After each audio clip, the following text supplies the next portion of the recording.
Ntar saya besarkan dulu. Nah, ya. Oke. Nah, kalau tadi ya sudah saya sampaikan bakteri gram positif berspora ya artinya untuk mengetahui keberadaan bakteri ini ya saudara harus melakukan pewarnaan gram ya dan pewarnaan spora. Pada pewarnaan gram yang bisa saudara amati ya bakterinya harus berbentuk batang dan berwarna ungu atau violet kan begitu ya. Karena zat warna yang saudara gunakan adalah kristal violet. Ya. Nah, kemudian kalau berspora, ya berarti harus saudara lakukan pewarnaan spora ya dengan teknik Sever dan Fulton ya.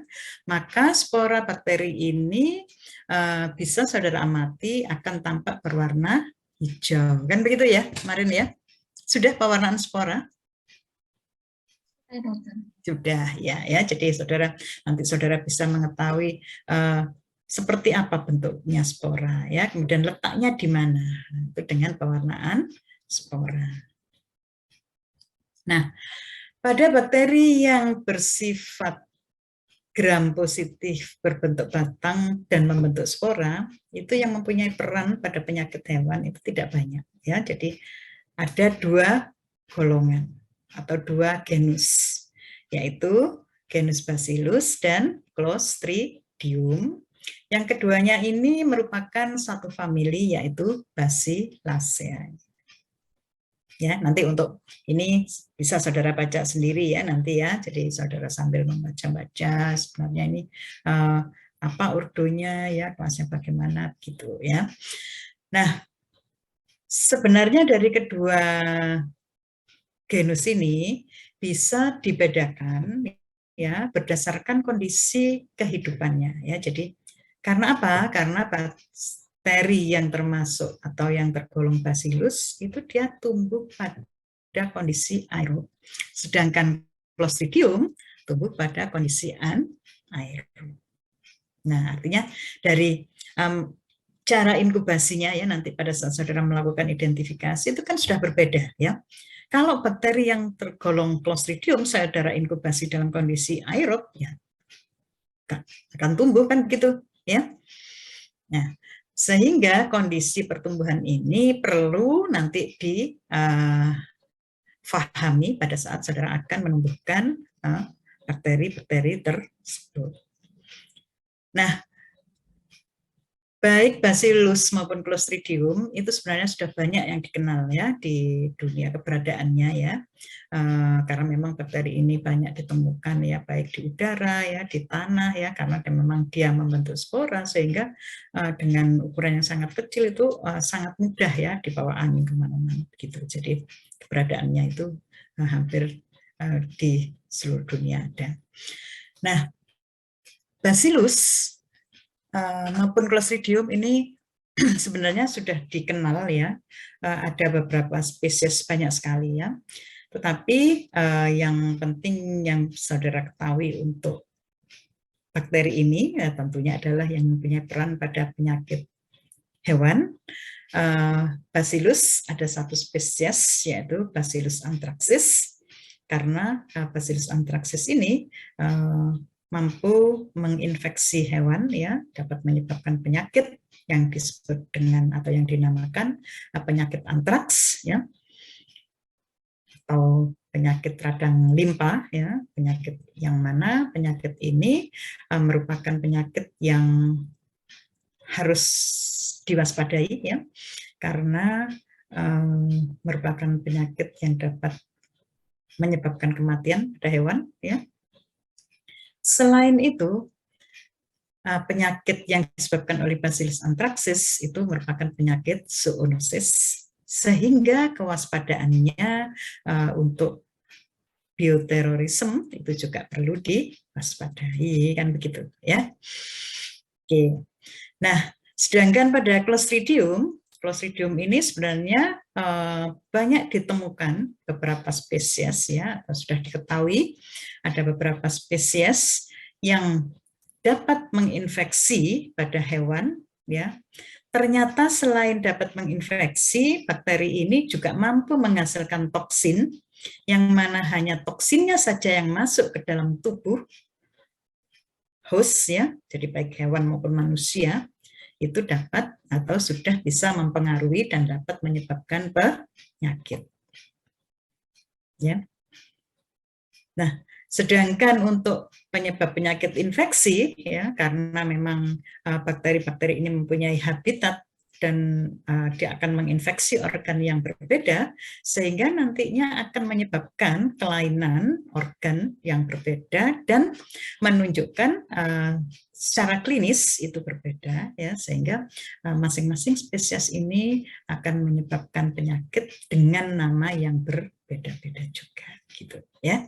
Jadi meskipun hanya ada satu jenis Clostridium, ya, tetapi ternyata Clostridium ini mampu menginfeksi, ya, pada hewan, mampu menyebabkan intoksikasi, ya, sehingga ragam penyakitnya ada banyak, begitu, ya, sesuai dengan spesies yang melakukan infeksi maupun melakukan intoksikasi dari toksinnya, gitu ya. Nah, ini di sini diberi contoh misalnya Clostridium cuvei, ya, kemudian ada Clostridium perfringens, ya, ada Clostridium tetani, masih banyak lagi, ya. Nah, sehingga untuk Clostridium ini, untuk Bacillus, ya, ini kita akan bahas tentang Bacillus dulu, ya. Jadi ternyata Bacillus ini seperti yang awal tadi disampaikan, ya, merupakan bakteri yang keberadaannya sangat banyak kita temukan, ya, di dunia, baik di tanah, ya, maupun di udara, karena memang bakteri ini mampu membentuk spora, ya, sehingga mudah diterbangkan, ya, oleh angin, dan juga keberadaannya di tanah juga bisa bertahan lama, begitu, ya, tidak membunuh bakterinya, ya, karena dia dalam kondisi bentuk spora, ya. Oke. Nah, beberapa spesies bakteri ini, ya, yang termasuk Bacillus, ya, yang nanti saya berikan contoh ini, ya, nanti tidak untuk kemungkinan ada beberapa spesies yang lagi, ya, nanti saudara bisa membaca pada referensi, ya, baik pada jurnal maupun pada textbook, begitu. Nah, ada Bacillus anthracis, ya, yang sudah kita kenal tadi, ya, merupakan salah satu bakteri yang bersifat patogen ini, ya, karena dapat menyebabkan penyakit tadi, ya, sudah disampaikan, ya. Oke.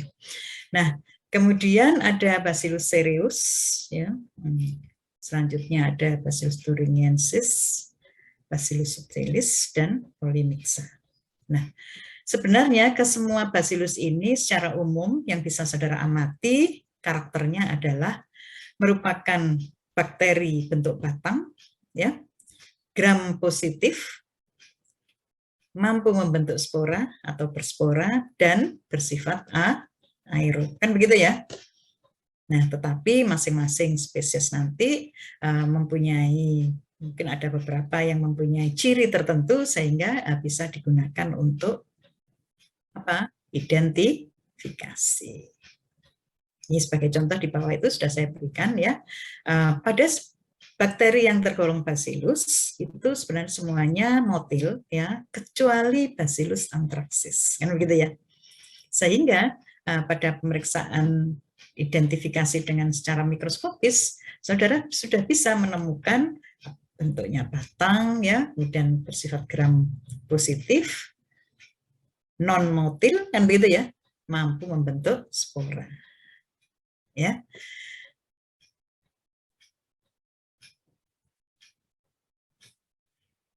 Nah, bakteri yang termasuk Bacillus ini, ya, ternyata selain dapat menyebabkan penyakit infeksi, ya, sebagai contoh tadi adalah Bacillus anthracis, bakteri ini juga mampu menghasilkan toksin, ya, misalnya juga pada Bacillus cereus itu dia tidak menyebabkan infeksi tetapi mampu menghasilkan toksin, ya, artinya penyakitnya. Nah, selain itu ternyata dengan perkembangan ilmu pengetahuan, ya, bakteri-bakteri ya, yang ada di alam ini itu banyak dilakukan penelitian-penelitian sehingga saat ini bisa diketahui bahwa Bacillus cereus selain dia menyebabkan keracunan makanan ya karena mampu menghasilkan enterotoksin, bakteri ini juga dikatakan mampu menghasilkan metabolit ya, yaitu yang bersifat atau yang dapat digunakan untuk bioinsektisida. Ya. Bahkan beberapa spesies juga saat ini sedang digalakkan ya penelitian-penelitian untuk dilihat apakah bakteri ini bisa digunakan sebagai probiotik gitu ya. Nah, salah satu spesies yang sudah diketahui yaitu Bacillus polymixa ini ternyata mampu menghasilkan hasil metabolit berupa antibiotik yaitu polymyxin B. Ya. Kita coba nanti mungkin yang lebih banyak dibahas tentang Bacillus anthracis ya. Untuk Bacillus yang lain nanti silakan saudara bisa melakukan atau mengeksplor ya, baik di referensi yang lain ya, bisa dalam jurnal ya yang sudah dipublikasikan atau dari textbook ya yang sudah pernah disampaikan pada awal perkuliahan dulu. Nah, Bacillus anthracis ini ternyata pertama kali itu ditemukan oleh seorang saintis Robert Koch ya dari penderita yang diduga terinfeksi oleh Bacillus anthracis ini yaitu penderita antraks. Ya. Secara mikroskopis karakter yang bisa diamati adalah bentuknya batang, ya tadi kan sudah ya, bentuknya batang. Nah, tetapi pada Bacillus anthracis ini ternyata mempunyai ciri yang spesifik, yaitu karena bentuk batangnya ini pada ujungnya ya membentuk sudut siku-siku. Ya. Sehingga beberapa referensi mengatakan kalau dalam koloni ya koloni yang diperiksa tampak bakterinya ini berderet sehingga membentuk seperti ruas bambu gitu ya. Nah, bakterinya juga bersifat gram positif. Ya, artinya dengan pewarnaan gram saudara bisa mengamati berwarna biru ungu kan begitu ya. Nah, bila diinokulasi atau diambil dari jaringan ya kemudian ditanam pada media perbenihan, tampak bakterinya akan membentuk kapsul ya dan bersifat non motil. Selain mampu membentuk spora ya karena memang Bacillus ini mampu membentuk spora bentuknya oval dan terletak di sentral begitu ya. Nah, ini pada pemeriksaan mikroskopis ya dengan pewarnaan gram maka bakterinya berwarna ungu ya ini ya. Nah, tampak kan ini kan seperti ruas-ruas bambu ya karena apa? Karena dia memang ujungnya yang siku-siku. Nah, keberadaan spora ini bila tidak saudara panaskan pewarnaannya atau dengan pewarnaan spora maka sebenarnya masih bisa saudara amati tetapi biasanya tampak jernih begitu ya karena memang zat warna tidak bisa masuk ke dalam dinding sporanya ya.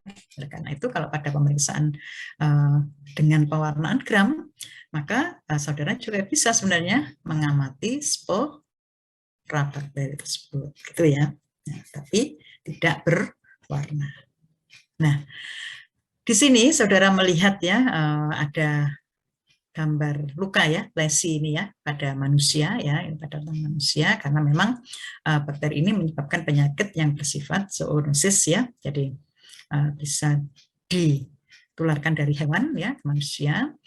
Nah, ini ada luka ya karena memang salah satu tipe ya itu adalah tipe kulit ya nanti yang secara klinis yang bisa diamati pada manusia ya. Dan ini lukanya ini ternyata tampak seperti luka gangren ya. Nah, nanti untuk lebih jelasnya kita bahas pada semester 4 pada saat saudara mendapatkan mata kuliah penyakit bakterial. Gitu ya. Oke. Nah, kembali ke apa tadi? Karakter ya. Ini karakter yang secara mikroskopis. Nah, kalau ini dikatakan karakter yang mikroskopis, ini bagaimana sifat non-motilnya ini bisa diamati dengan mikroskopis? Jadi yang bisa saudara kerjakan apa untuk mengetahui sifat non-motilnya ini? Melakukan apa kemarin?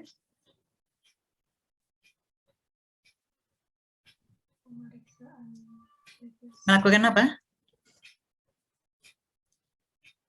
Pemeriksaan mikroskopis apa yang saudara kerjakan untuk melihat motilitas? Tetes bergantung, Dok. Tetes bergantung. Tetes bergantung itu sebenarnya merupakan apa sih? Merupakan pemeriksaan mikroskopis apa itu? Natif. Natif ya, preparat natif. Ya, jangan pewarna natif loh ya. Preparat natif itu artinya saudara melakukan pemeriksaan mikroskopis itu dengan bakteri yang masih hidup ya. Jadi kalau bakterinya tidak hidup ya saudara kan nggak bisa ya mengamati motilitasnya ya. Jadi non motil bisa saudara amati secara mikroskopis dengan melakukan pembuatan preparat natif ya, baik tetes bergantung maupun sederhana, kan begitu ya kemarin ya. Ada ya yang sederhana ya. Iya, ya. Paling mudah itu sederhana, tetapi harus segera saudara lakukan pemeriksaan mikroskopis. Nah, selain pemeriksaan mikroskopis, ternyata sifat motilitas juga bisa saudara kerjakan ya dengan menumbuhkan pada media identifikasi, yaitu media identifikasi apa? SIM. SIM itu kepanjangan apa? Sulfit indol motility. Sulfit indol motility kan gitu ya. Nah, itu ada motilitinya ya. Nah, kalau bakteri ini non motil, berarti yang bisa saudara amati apa setelah inkubasi?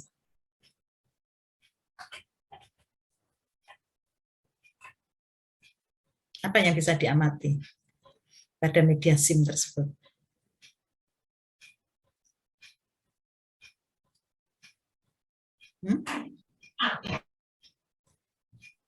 Bakterinya hanya tumbuh pada tempat tusukan saja, kan begitu ya?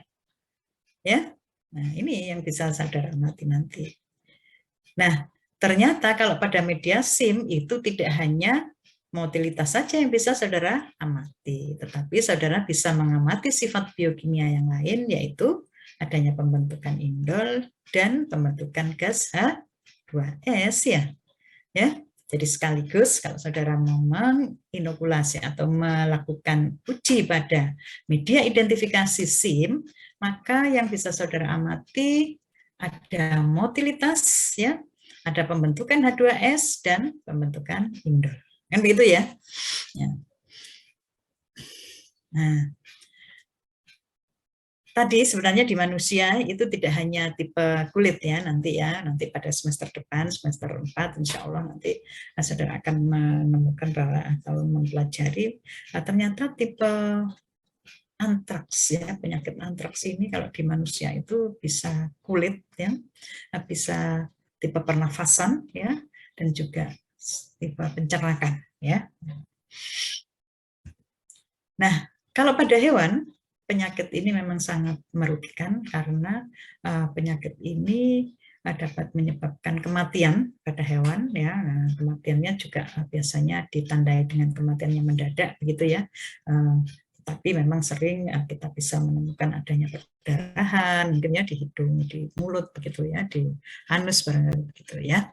Nanti lebih jelas pada semester 4 kita pelajari ya. Jadi sekarang yang penting saudara bisa memahami bahwa oh ternyata saya juga Bacillus anthracis ini perlu diketahui karena memang Bacillus anthracis ini sebagai penyebab penyakit infeksi pada hewan dan manusia ya dan bersifat zoonosis yaitu penyakit antraks ya. Karakternya secara mikroskopis yang bisa saudara amati adalah bentuknya batang dengan ujung siku-siku, ya. Kemudian bersifat gram positif, non motil, ya, dengan pemeriksaan motilitas dia non motil, mampu membentuk spora, ya, yang biasanya sporanya terletak di sentral, ya, dengan bentuk oval. Itu yang sudah menjadi karakter atau ciri. Nah, ternyata ciri makroskopis, ya, secara makroskopis saudara bisa mengamati di media perbenihan koloni yang terbentuk setelah saudara inkubasi, ya. Nah, itu kan membentuk koloni, ya. Koloni itu kan hasil perkembangbiakan, ya, hasil pertumbuhan perkembangbiakan dari sel bakteri yang saudara tanam atau inokulasi tersebut. Nah, bakteri Bacillus anthracis ini ternyata sebenarnya dia tumbuh baik pada media umum, ya. Tetapi lebih sebaiknya kita tumbuhkan pada plat agar karena selain dia mendapatkan atau media plat agar ini kan merupakan media umum yang diperkaya, ya, dengan menambahkan darah sehingga pertumbuhannya lebih bagus.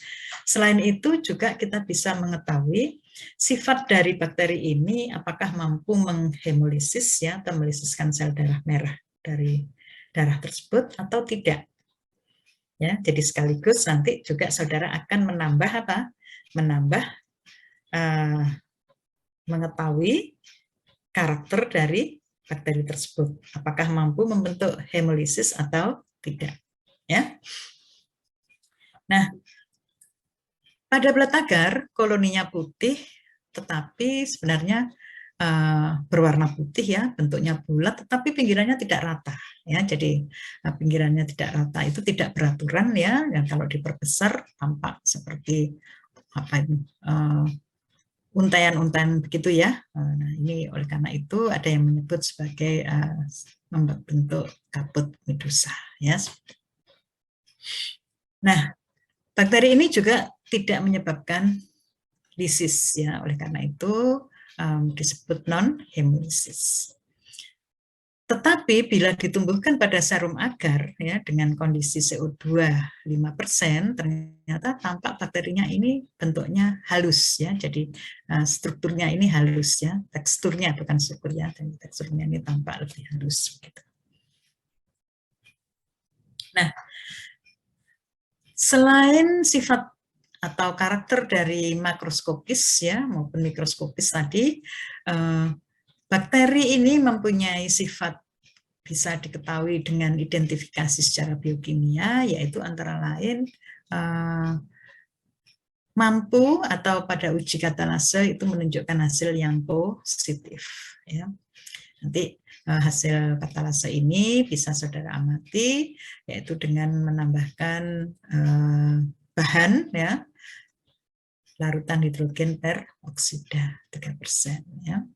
Kemudian bila ditumbuhkan pada media gelatin, dia mampu mencairkan setelah diinkubasi, ya. Ini juga demikian dapat menggumpalkan, ya, litmus milk. Nah, pada SIM ternyata selain non motil, ya, jadi tadi sudah disampaikan, ya, kalau non motil berarti bakterinya hanya tumbuh pada tempat tusukan saja, ya.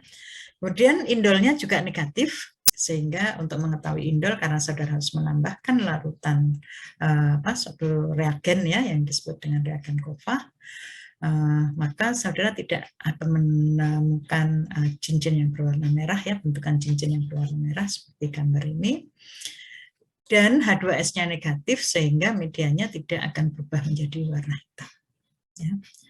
Bakteri ini juga mampu memfermentasi memfermentasi karbohidrat, ya, bermacam-macam karbohidrat yang mampu difermentasi dengan menghasilkan asam, ya. Sehingga nanti pada uji karbohidrat, ya, itu biasanya kita menggunakan uji gula-gula, ya, namanya, ya. Jadi nanti masing-masing ujinya ini mengandung glukosa tertentu, mengandung karbohidrat tertentu ya, bisa glukosa, sukrosa dan lain sebagainya.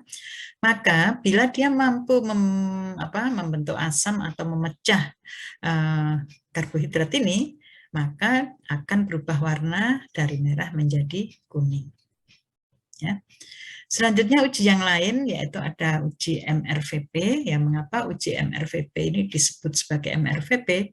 Karena pada uji MRVP ini memang media yang digunakan itu sama ya, tapi nanti untuk pengujiannya saja yang berbeda dengan menambahkan reagen yang berbeda ya, bukan reagen, indikator ya, jadi indikator yang berbeda.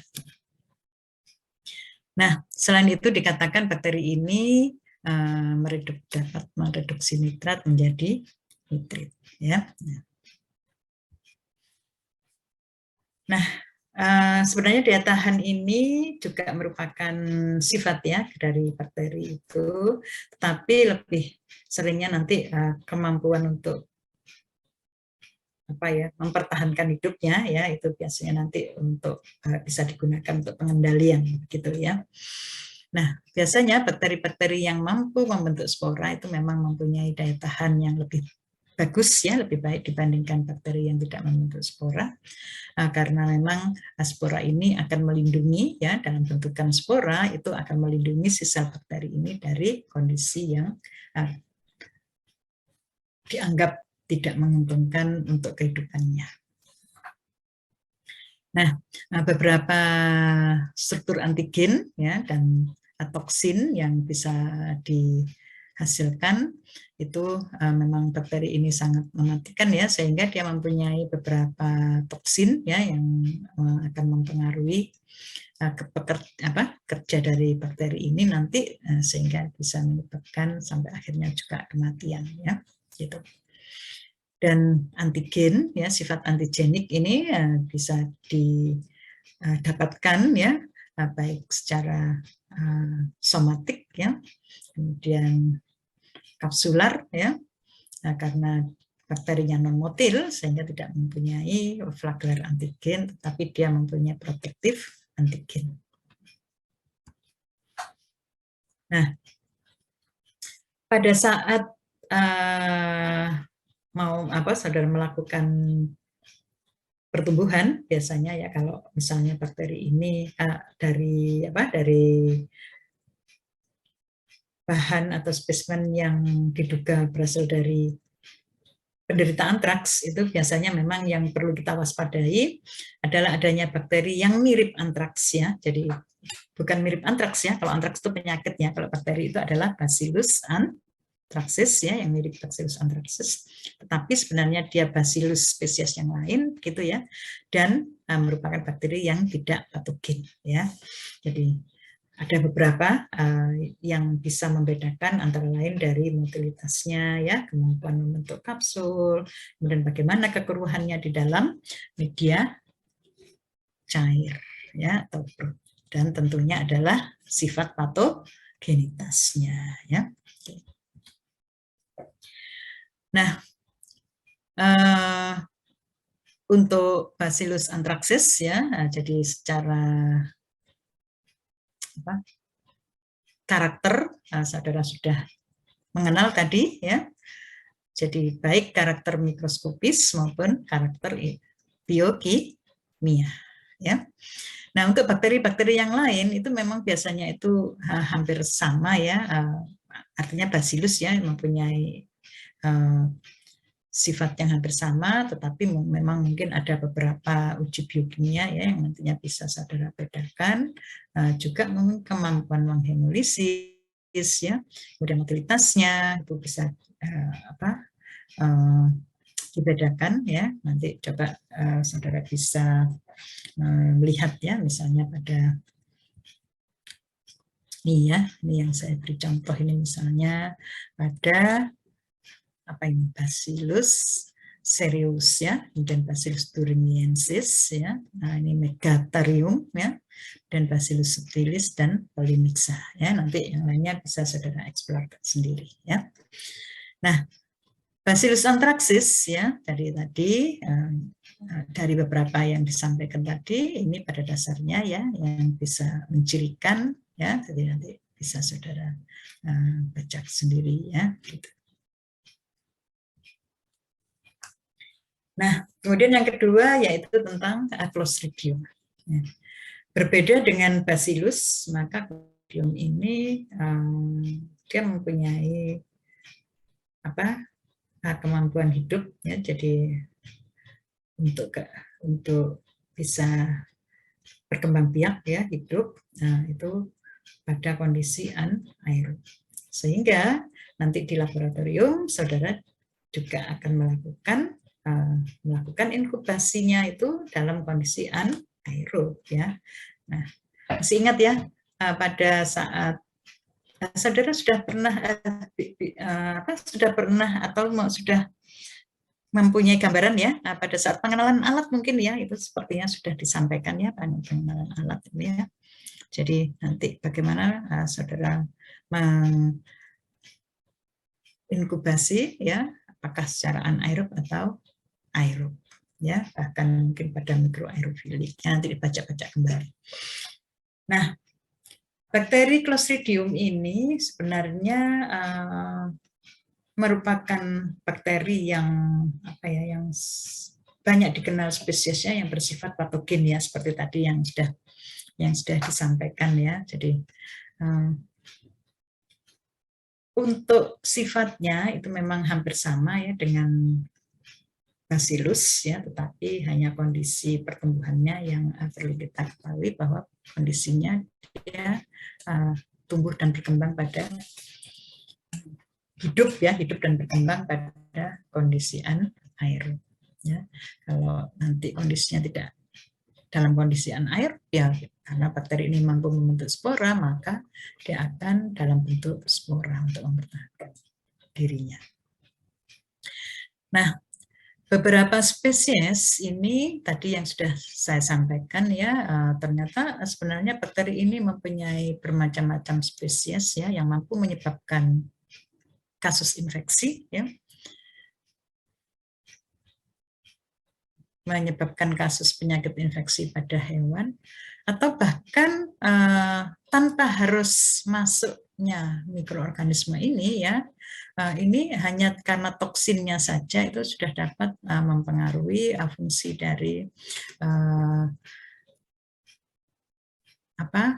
organ yang yang maksudnya toksin itu bekerja di mana begitu ya. Jadi mempengaruhi toksin bekerja di organ apa gitu ya.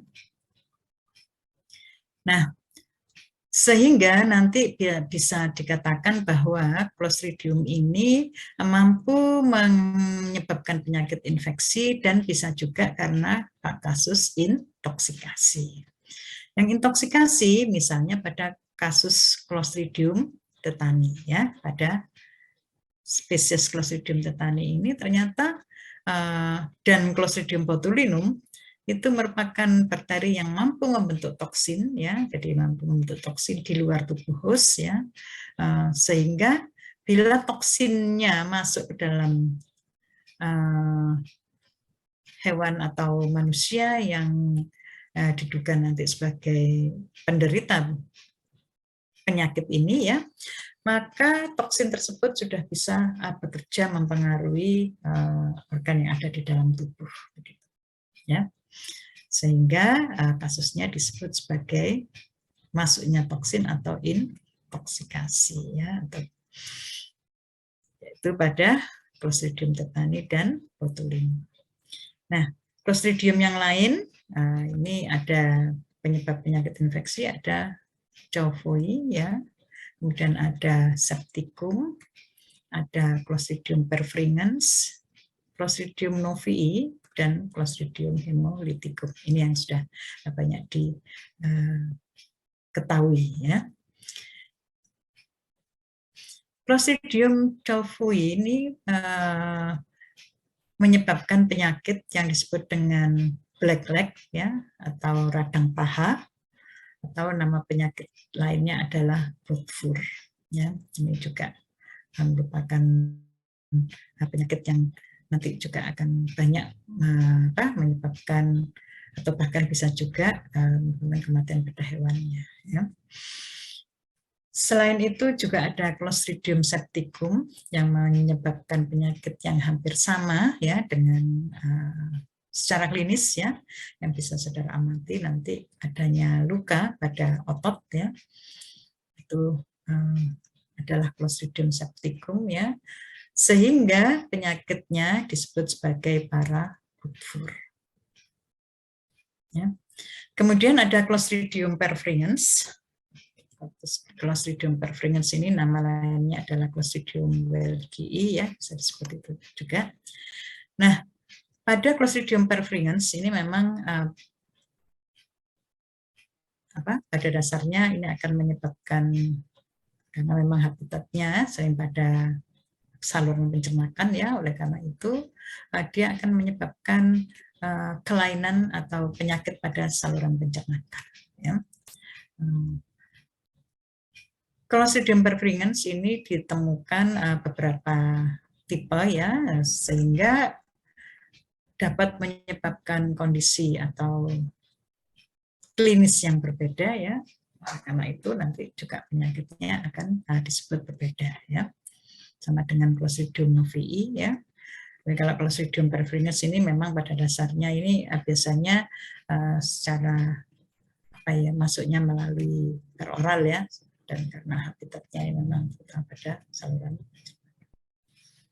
Nah, kalau Clostridium novii ini biasanya dihubungkan dengan adanya luka ya, jadi dia sporanya akan masuk melalui luka ya, apakah itu luka yang sering dilaporkan ini pada domba, yaitu pada domba-domba penghasil wool ya, sehingga luka pada pencukuran bulu ya, kemudian pada pemotongan tanduk itu juga bisa terjadi. Nah, sedangkan Clostridium hemolyticum ini dapat menyebabkan penyakit ya yang disebut dengan penyakit kemih merah atau red water disease ya, karena memang urin dari atau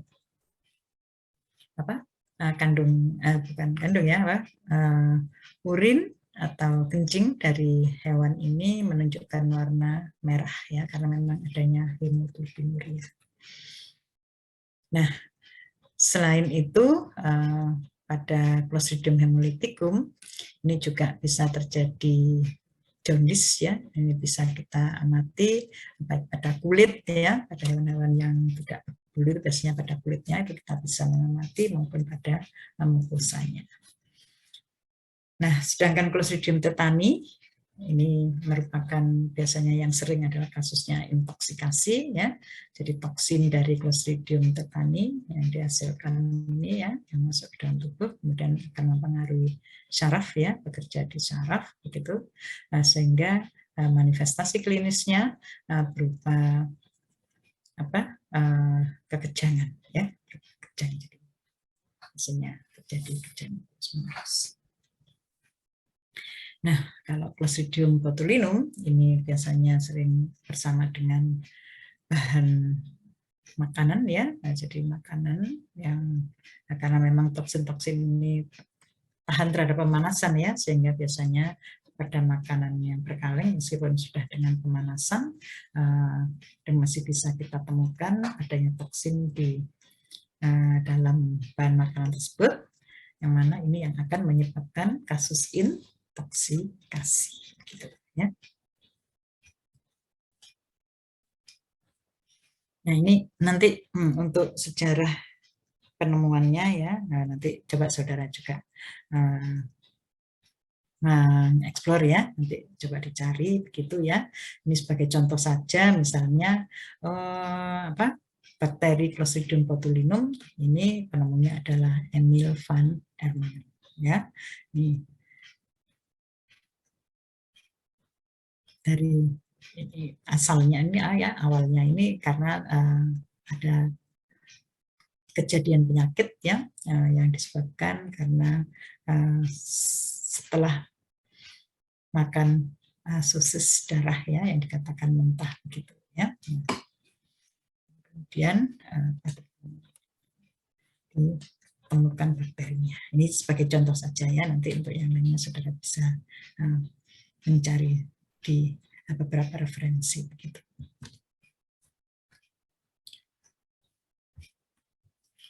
Nah, kita akan coba menguraikan satu persatu begitu ya. Jadi meskipun secara umum ya Clostridium itu merupakan bakteri yang berbentuk batang ya, gram positif ya, membentuk spora dan kondisi hidupnya anaerob, tetapi masing-masing spesies ini mempunyai karakter yang berbeda ya, atau mempunyai ciri yang berbeda sehingga nanti saudara bisa menggunakan untuk proses identifikasinya. Nah, Clostridium coffei ini nama lainnya adalah, ada yang mengatakan sebagai Bacillus coffei, memang ini merupakan bentuk bakterinya hampir mirip ya, jadi sama ya. Bacillus itu kan dulu kenapa sih ditemukan atau dinamakan genus Bacillus ini? Karena memang bentuknya kan basil ya, bakterinya bentuk basil, batang ya, sehingga ada yang mengelompokkan nama genusnya Bacillus kan gitu. Ya. Nah, bakteri ini merupakan bakteri yang dapat menyebabkan kerugian ekonomi ya, karena memang menyebabkan penyakit infeksi yang disebut dengan radang paha atau purpur. Nah, bagaimana karakter mikroskopis dari bakteri ini? Antara lain bentuknya batang ya, kemudian dia memang lebih cenderung menyebar ya, jadi tidak berderet. Kemudian bakterinya bersifat gram positif ya. Sporanya oval bentuknya dan sering ditemukan di subtermina. Selain itu bakterinya bersifat motil. Ya. Bakteri ini sebenarnya merupakan bakteri yang tumbuh baik pada media, baik plat agar ya, coklat agar, kemudian cooked meat medium ya. Nah, itu dia akan menunjukkan koloni yang berwarna putih ya, mungkin nanti ada beberapa yang koloninya kecil-kecil begitu ya, bentuknya dikatakan bulat, tidak beraturan, artinya tepinya tidak rata gitu ya, sehingga bisa diamati keberadaan koloninya. Nah, selain bakteri ini secara mikroskopis ya karakternya atau cirinya bisa kita amati tadi, maka bakteri ini sebenarnya juga mempunyai karakter atau karakter biokimia ya, yaitu antara lain bila saudara tumbuhkan pada SIM maka tampak bakterinya motil, indolnya negatif, tetapi H2S-nya positif ya. Ini merupakan ciri-ciri yang sering ditemukan pada bakteri Clostridium ya. Meskipun mungkin nanti ada beberapa spesies ya yang bersifat non motil ya, kemudian mampu membentuk indol ya, ini beberapa spesies ya. Dan kemampuan melisiskan darah ya, jadi mampu menghemolisis, itu juga merupakan ciri dari Clostridium. Beberapa spesies memang ada yang mampu melisiskan darahnya ini secara secara sempurna ya, artinya nanti tampak sekali ya bahwa zona hemolisisnya itu akan terlihat jernih begitu ya. Itu bisa bila ada bakteri-bakteri yang mampu menghasilkan hemolisin ya, tapi biasanya adalah tipenya beta ya. Pada beberapa bakteri juga mampu menghasilkan tipe hemolisis yang tidak sempurna ya, biasanya tipenya alfa. Itu misalnya pada bakteri penyebab penyakit radang paha ya. Cavei itu hemolisisnya tipe alfa. Ya. Nah, selanjutnya nanti ada Clostridium septicum ya, itu juga alfa, dan Clostridium tetani ya, itu yang tipenya alfa. Nah, selain itu ternyata bakteri ini juga dikatakan mampu menghasilkan asam dan gas dari beberapa karbohidrat ya, tetapi ada juga yang tidak mampu memecah ya, antara lain misalnya pada sel SIM itu ternyata Clostridium cavei ini tidak mampu memecah ya, dan juga tidak merubah nitrit menjadi nitrat ya. Jadi ini sifat-sifat yang perlu diketahui gitu ya, untuk melakukan apa tadi, identifikasi. Nah,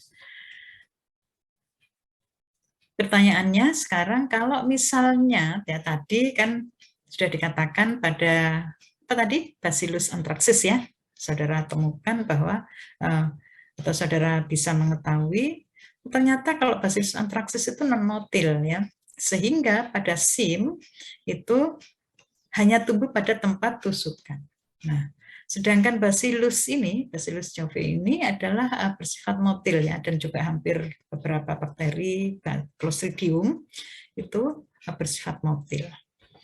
Nah, kalau bakterinya bersifat motil berarti pada media SIM apa yang bisa saudara amati?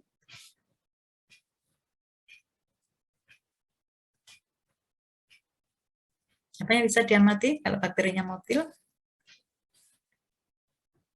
Puji Aris Setiawati, mana Puji Aris Setiawati? Saya kepingin mendengar suaranya nih ya, karena tadi ternyata saya lihat ini tidak ada yang apa on kamera ini ya, jadi saya nggak bisa melihat ini ya wajah-wajahnya ini. Ya.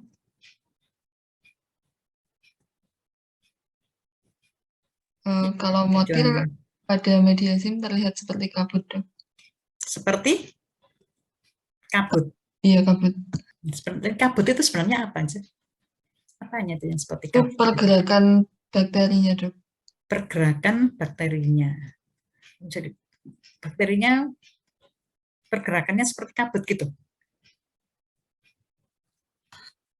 Bakterinya kan bergerak, jadi meninggalkan jejak seperti kabut di tusukannya gitu, dok. Di sekitar tusukannya. Terus kemana ini? Berarti kabutnya terus bagaimana? Sepanjang apa? Sepanjang medianya itu atau bagaimana?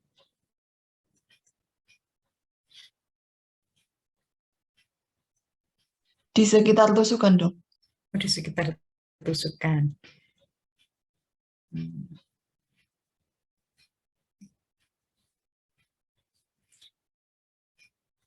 Terus kalau misalnya nanti saudara menemukan ada suatu seperti lapisan begitu ya di permukaannya, itu berarti bakterinya motil apa tidak kalau begitu?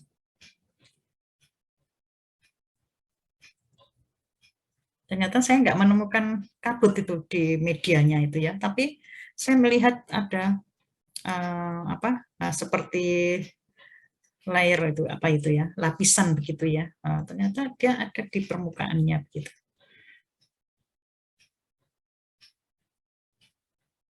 Itu berarti bakterinya apa? Motil atau non-motil?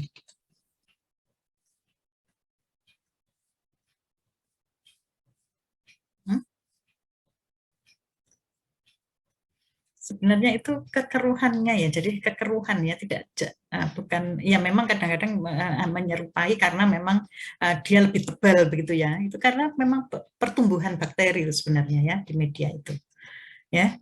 Jadi sebenarnya medianya itu apa, pertumbuhannya itu bakterinya ini lebih menyebar ke atas gitu ya, itu pada bakteri yang motil karena dia bergerak ya.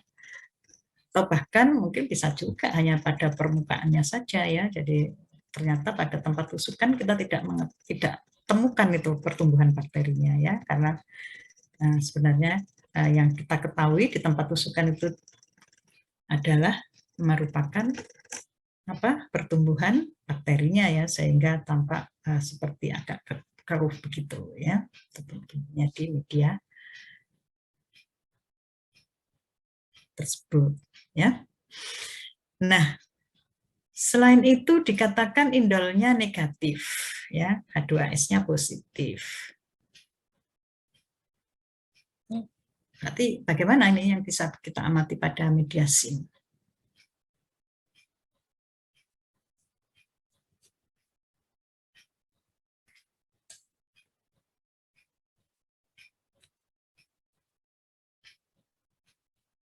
Asuria, ada Asuria? Asuria Fahma? Iya dok. Nah, itu kalau indolnya negatif dan H2S-nya positif, apa yang bisa saudara amati pada media SIM?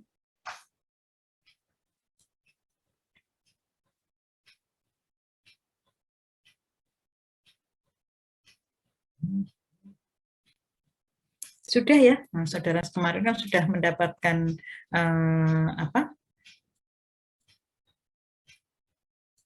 teknik pemeriksaan mikrobiologis ya pada awal ya, pada awal kan saudara sudah mendapatkan teknik pemeriksaan mikrobiologis antara lain dengan melakukan isolasi identifikasi ya. Kemudian juga kemarin saudara sudah belajar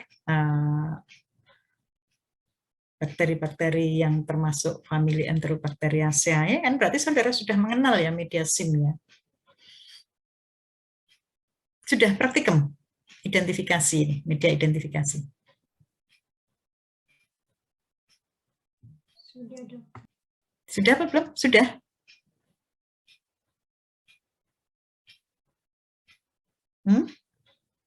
Sudah dok. Sudah lah ya, apalagi sudah ya.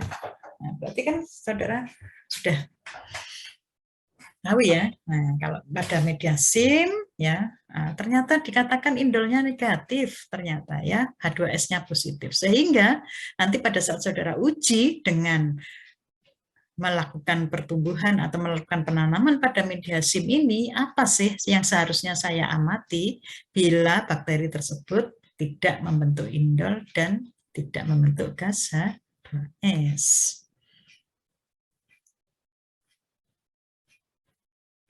Asuria Fahma? Iya dok. Apa yang masih ingat?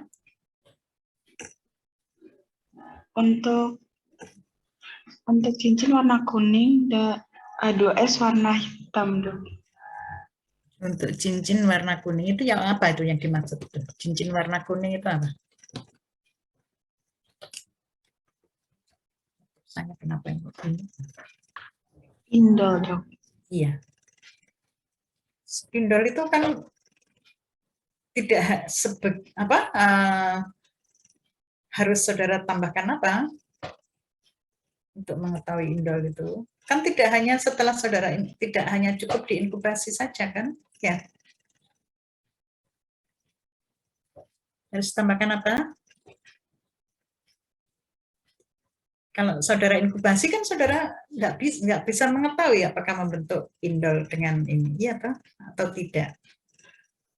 Kan harus saudara tambahkan suatu reagen ya, baru tahu apakah dia terjadi pembentukan indol atau tidak kan begitu ya. Ya. Nah, kalau H2S memang setelah inkubasi itu sudah bisa saudara amati ya. Kalau H2S-nya positif berarti ditandai medianya berwarna hitam. Itu ya. Nah, menghasilkan asam dan gas dari beberapa karbohidrat. Ya, ada glukosa, ada sukrosa, sehingga ini yang harus saudara lakukan uji yang disebut dengan uji gula-gula ya. Biasanya ya disebut dengan uji gula-gula. Ya, gula-gula itu kan karbohidrat. Ya. Ujinya ini terdiri dari satu uji hanya satu macam karbohidrat ini kan begitu ya. Ya. Dan karena medianya berbentuk cair, maka untuk pembentukan gasnya kan saudara nggak bisa mengamati itu kalau bentuknya cair ya. Kalau pemecahannya ya membentuk asamnya itu bisa saudara amati ya dengan melihat perubahan warnanya. Tetapi pembentukan gasnya ini baru bisa saudara amati bila saudara tambahkan apa tadi? Tabung Durham ya. Tadi loh yang kan ada gambarnya tadi ya, yang awal ya. Ya. Masih ingat kemarin praktikumnya. Nah, ini loh ya, kan ada tabung Durhamnya ya. Sehingga nanti saudara bisa mengamati pembentukan gasnya. Gitu ya. Nah, pada uji identifikasi itu memang beberapa yang perlu diperhatikan, yaitu antara lain cara inokulasinya, cara menanamnya, ya, karena tidak semua media identifikasi itu cara menanamnya sama ya. Ya, oleh karena itu cara menanamnya juga harus saudara perhatikan ya. Kalau pada media SIM karena dia bentuknya semi solid untuk mengetahui motilitas, maka saudara harus melakukan penusukan ya. Tetapi ditusuknya tidak perlu panjang-panjang ya, nanti khawatirnya pada saat saudara tarik tidak lurus dengan tempat tusukannya tadi kan begitu. Ya. Sehingga motilitasnya ini bisa saudara amati ya dari cara penanaman saudara, cara menanamnya tadi kan begitu.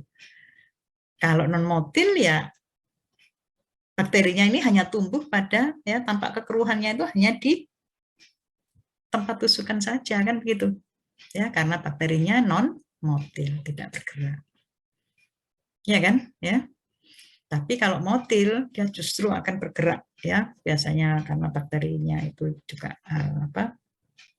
bersifat aerob ya, jadi dia akan mencoba naik ke atas begitu ya, sehingga seolah-olah seperti bentukan pohon cemara terbalik, atau bahkan mungkin dia hanya tumbuh pada permukaan dia saja gitu ya. Nah, karena hasilnya karena media gula-gula ini berupa media cair, maka tambahkanlah apa tadi? Tabung Durham ya. Kalau jadi pembentukan gas maka akan terangkat ke atas gitu ya. Bakteri ini tidak memfermentasi atau tidak memecah salisin ya, jadi nanti yang akan saudara amati ya salisinnya tetap, uji salisin ini tetap warna medianya sama ya, tidak merubah nitrit menjadi nitrat ya. Nah, ini beberapa gambaran ya yang bisa saudara amati pada Clostridium ya. Jadi pada Clostridium itu bisa tumbuh pada apa tadi coklat agar bisa ya, pada plot agar juga bisa ya. Kemudian nanti sifat bakterinya ini juga sebenarnya dari beberapa ada bakteri-bakteri yang menunjukkan ya ciri dari sporanya ya, sehingga nanti bisa saudara gunakan untuk membantu identifikasi. Nah, daya tahannya ya kan ini hampir sama ya, karena memang bakterinya membentuk spora sehingga masih lebih tahan dibandingkan bakteri-bakteri yang tidak membentuk spora. Nah, beberapa toksin dan juga sifat antigeniknya itu dari antigen ya, yang bisa jadi dari struktur selnya itu bisa bersifat antigen ya, sehingga nanti kalau misalkan masuk ke dalam tubuh itu bisa juga akan merangsang sel-sel imunitas yang lain untuk bereaksi gitu ya.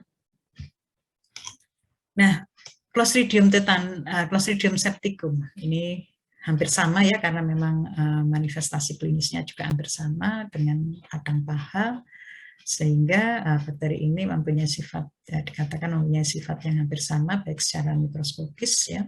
Tetapi pada sifat biokimianya memang bakteri ini ada beberapa yang membedakan, yaitu karena bakteri ini mampu merubah nitrit menjadi nitrat dan tidak mampu memfermentasi sukrosa.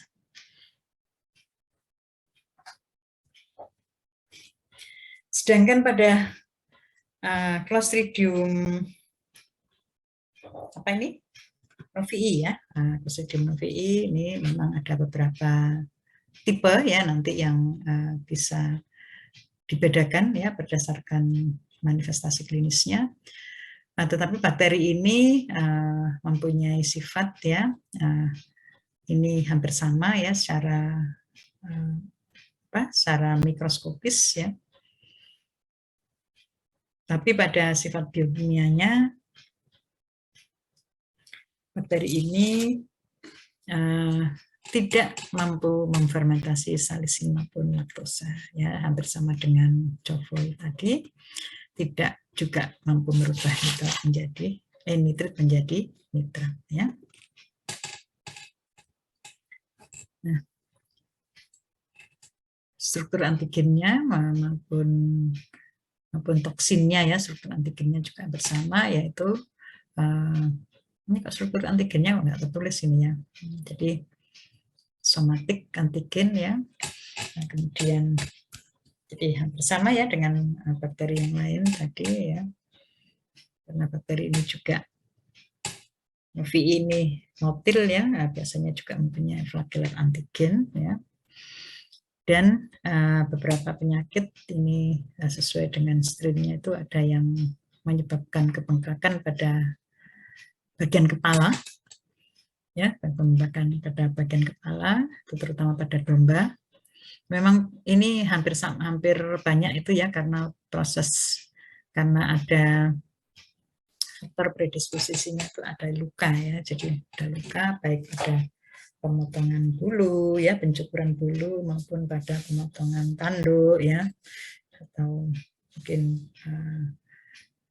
sifat atau kegiatan operatif yang lain ya. Nah, kalau pada pencukuran bulu itu memang kadang kalau terinfeksi oleh spora dari bakteri Clostridium novii ini, ya, ada kasus dan bersamaan dengan kasus invasi oleh cacing ya, fasciola, maka dapat menyebabkan kasus hepatitis ya yang bersifat nekrotik dan bahkan juga kulitnya bisa berwarna hitam ya, membentukkan toksinnya. Ini disebut dengan black disease ya, jadi ada juga yang merusak ginjal ya, yaitu pada tipe D yang akan menyebabkan hemoglobinuria. Nah, selanjutnya ada Clostridium hemolyticum ya. Clostridium hemolyticum ini manifestasi klinisnya yaitu adanya icterus dan hemoglobinuria ya nanti ya. Jadi sehingga penyakit ini disebut sebagai penyakit kemih merah atau red water disease atau icterohemoglobinuria ya. Ini hampir sama dengan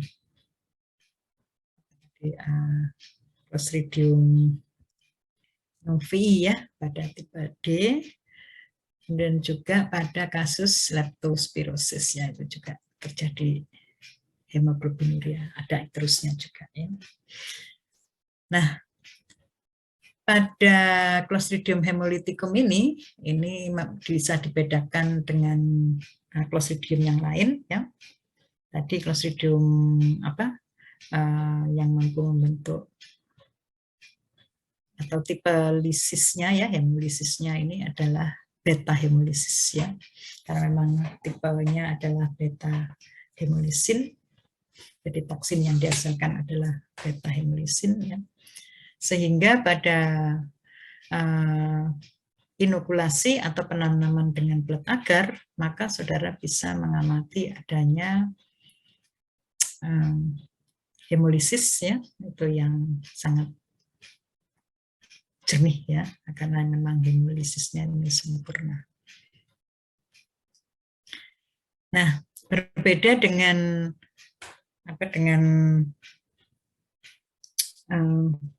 spesies yang lain tadi ya, baik Covui, kemudian Septicum, ya, kemudian Novii ya, maka bakteri Clostridium hemolyticum ini mampu membentuk indol ya, sehingga nanti pada saat saudara mengamati dengan menanam pada media SIM ya, yang bisa saudara amati bakterinya motil ya, kemudian tambahkan menghasilkan H2S ini sehingga tampak berwarna hitam ya, kemudian tambahkan reagen Ruffach maka tampak adanya cincin yang berwarna merah ya. Jadi Clostridium ini secara biokimia ya bisa saudara bedakan, yang terutama memang pada penanaman pada mediasi ya.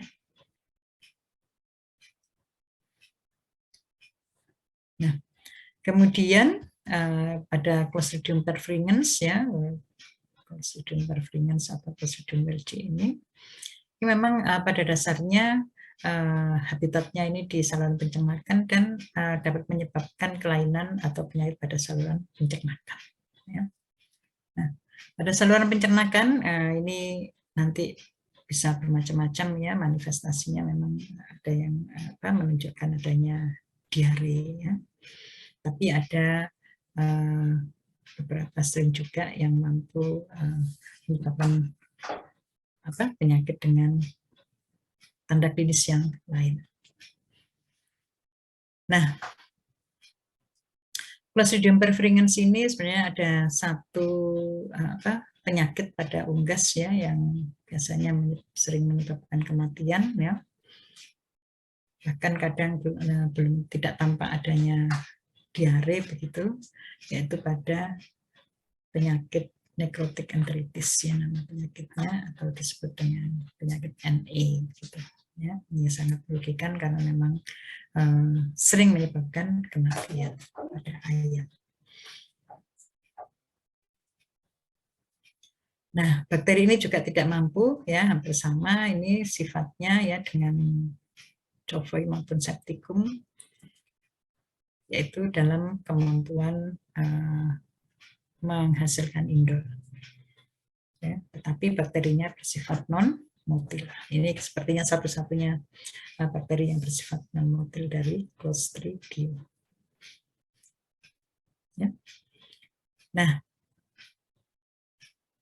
kemudian bakteri ini ternyata juga tidak mampu memfermentasi atau memecah salisin ya. Itu hampir sama dengan Clostridium covui ya. Tetapi sebenarnya nanti untuk identifikasi karena memang manifestasi klinisnya itu berbeda ya, sehingga nanti pada pengambilan bahan pemeriksaan pun itu juga organ yang diambil juga berbeda ya. Oleh karena itu nanti sebenarnya dari spesimen yang bisa saudara amati saja itu atau yang bisa diperiksa juga akan membantu dalam mengidentifikasi.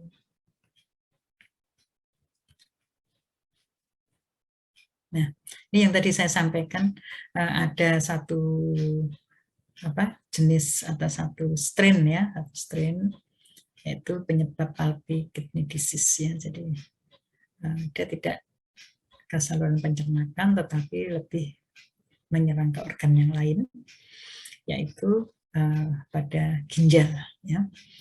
Ini menyebabkan kondisi ginjal yang rapuh gitu ya, dan dikatakan begitu ya.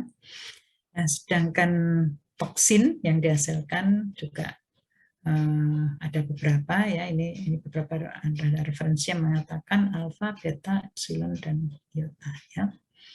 Jadi ini yang dikatakan menyebabkan nekrotik jaringan dan adanya kematian ya, datang yang bersifat letal toksin. Nah,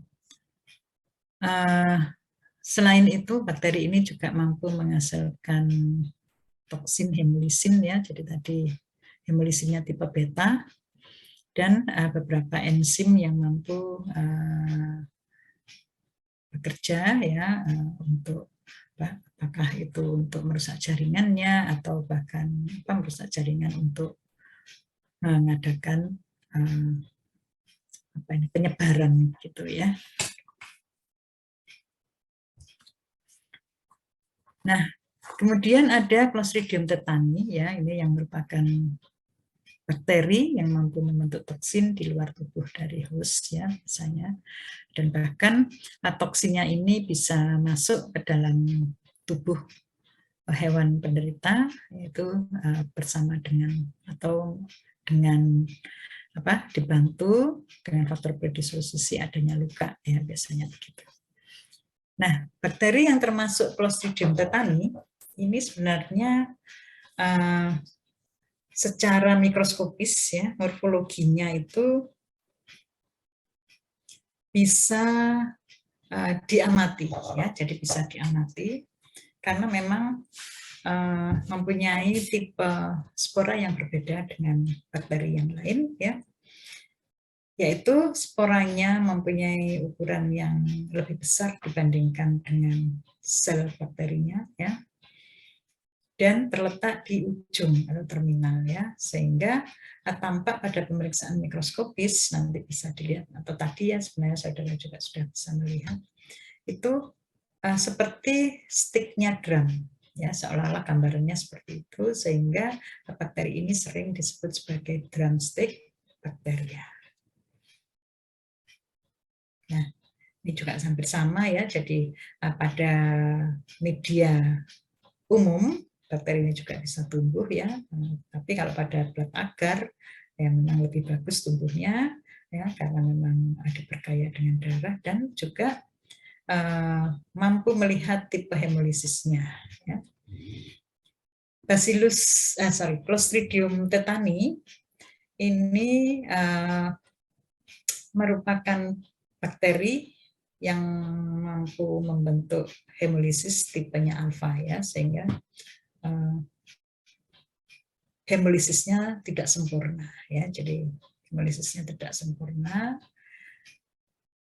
dan tidak mampu memfermentasi karbohidrat ya, jadi sehingga pada uji gula-gula begitu ya, hasilnya akan negatif, ditandai dengan tidak berubah warna medianya ya, tidak berubah warna medianya.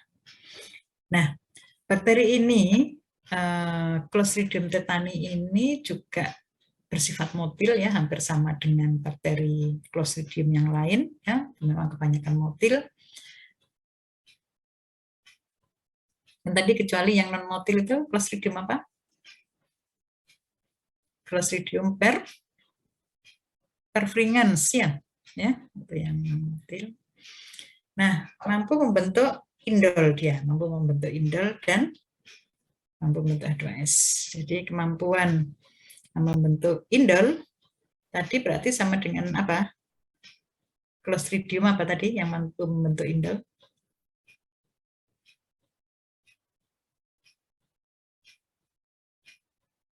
Clostridium apa tadi?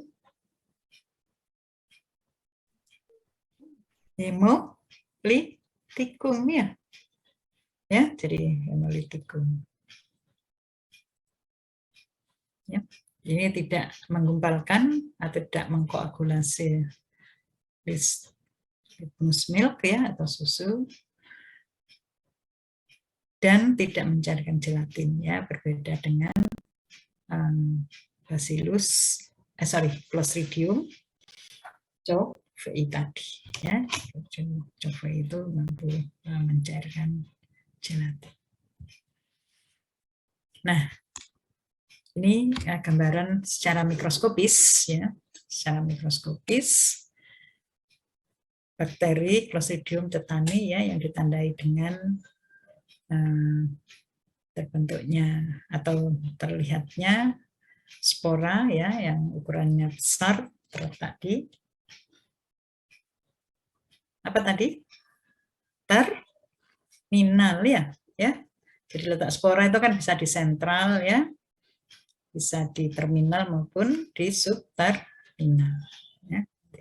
Gambaran bakterinya akan berbeda. Nah, pada coklat agar ini, ya, pada coklat agar, pada dasarnya memang hampir sama dengan bacillus ya, tumbuh baik pada media umum, tetapi sebaiknya memang kita menggunakan plat agar karena sekaligus kita bisa melihat tipe hemolisisnya. Ya. Ini pada kasus hewan yang terserang tetanus ya, jadi terjadi kekencangan yang terus menerus ya, tampak adanya kaku gitu ya.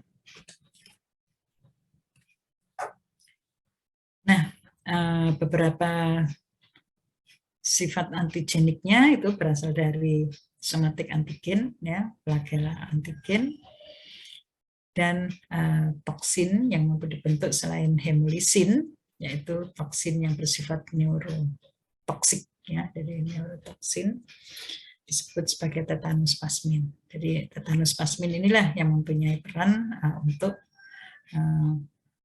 melakukan mempengaruhi saraf, terutama saraf perifer, sehingga tampak hewannya ditandai dengan adanya kejang yang berulang, jadi seperti kaku gitu ya. Nah, terakhir ada Clostridium botulinum ya. Clostridium botulinum ini kepentingannya karena dapat menyebabkan penyakit ya, baik pada hewan maupun pada manusia, yaitu menyebabkan paralisis paring yang disebut dengan penyakit botulismus. Penyakit ini tidak bersifat zoonosis ya, tetapi toksinnya bisa bekerja baik pada manusia maupun pada hewan. Toksinnya juga akan bersifat neurotoksik ya, sehingga terjadi paralisis. Nah, berbeda dengan Clostridium yang toksinnya biasanya masuk bersama luka ya, tapi kalau pada Clostridium botulinum ini toksinnya biasanya bersamaan dengan makanan ya, dengan makanan biasanya gitu. Ya, karena toksinnya memang bersifat sangat tahan terhadap pemanasan ya. Nah, secara mikroskopis maka Clostridium botulinum ini ya berbeda dengan Clostridium tetani ya. Kalau Clostridium tetani itu jelas sporanya tampak di terminal dengan ukuran yang besar. Tetapi kalau Clostridium botulinum ini sporanya terletak di dalam ya, itu ukurannya juga lebih besar sehingga tampak bagian ujung begitu ya dari sel bakteri ini biasanya batangnya itu tidak rata begitu karena dia lebih besar pada salah satu ujungnya. Nah, dikatakan juga bakteri ini mempunyai ukuran yang sangat besar ya dibandingkan dengan Clostridium yang lain.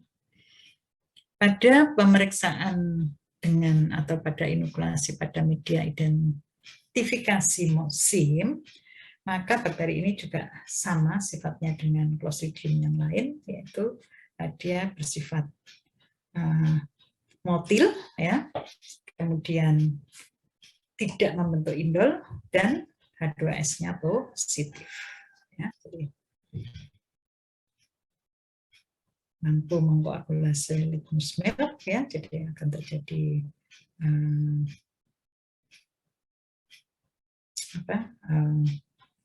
pada uji dengan dia karena dia mampu mengkoagulasi ya, sehingga tampak litmus milknya ini dia akan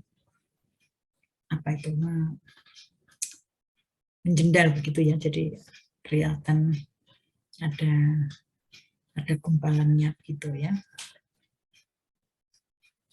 Nah, bakteri ini juga mampu menghasilkan toksin hemolisin ya, dan tipenya beta, sehingga pada plat agar tampak di sekitar koloninya itu ada daerah yang jernih begitu ya, jernih sekali karena memang tipenya hemulisinnya adalah beta hemulisin ya.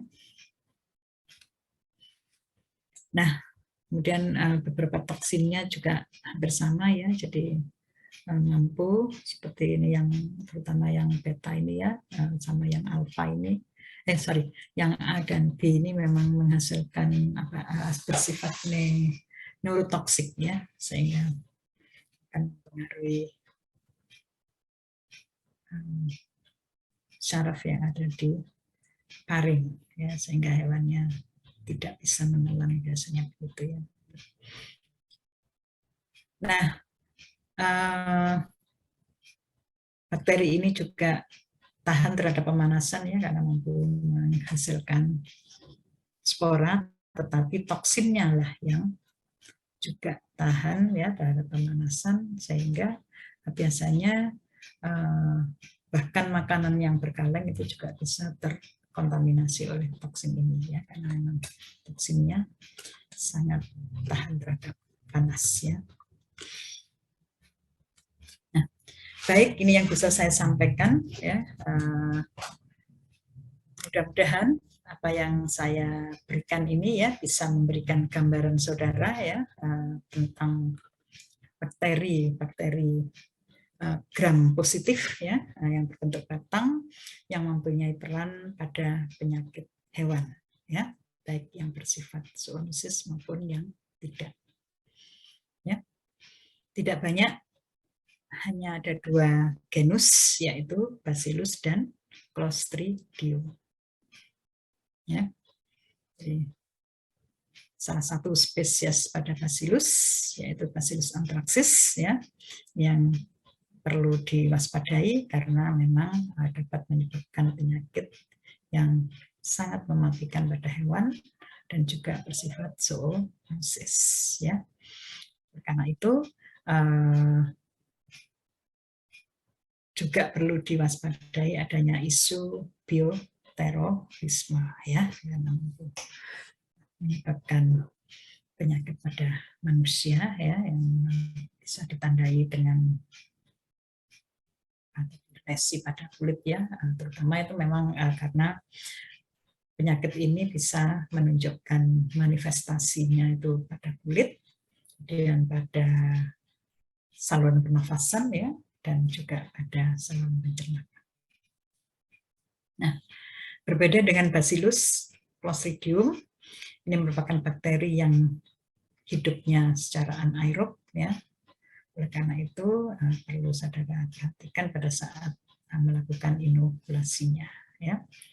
Pada dasarnya kedua bakteri atau kedua golongan bakteri ini ya, baik Bacillus maupun Clostridium mudah ditumbuhkan pada media umum ya, artinya mudah tumbuh ya pada media umum.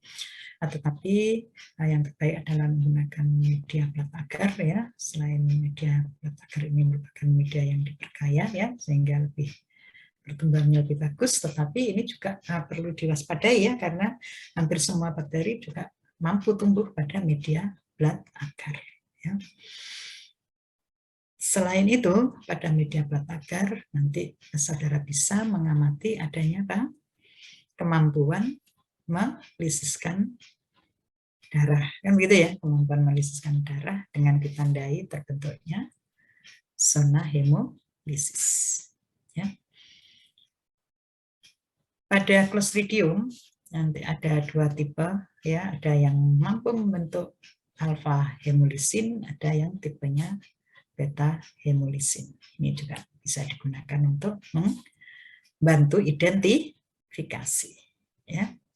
Kemudian nanti beberapa sifat biokimianya yang bisa saudara amati ya, apakah dari pembentukan indol ya, kemudian fermentasi terhadap karbohidrat, ini yang akan membedakan antar spesies, gitu ya. Oke, hari ini saudara mendapat lagi tambahan 2 genus bakteri ya. Harapan saya saudara nanti tetap ya banyak melakukan membaca ya, baik dari textbook maupun dari referensi untuk menambah pengayaan dari materi ini. Gitu ya. Baik, terima kasih atas perhatiannya. Saya cukupkan sampai di sini. Wabillahi taufiq wal hidayah. Wassalamualaikum warahmatullahi wabarakatuh.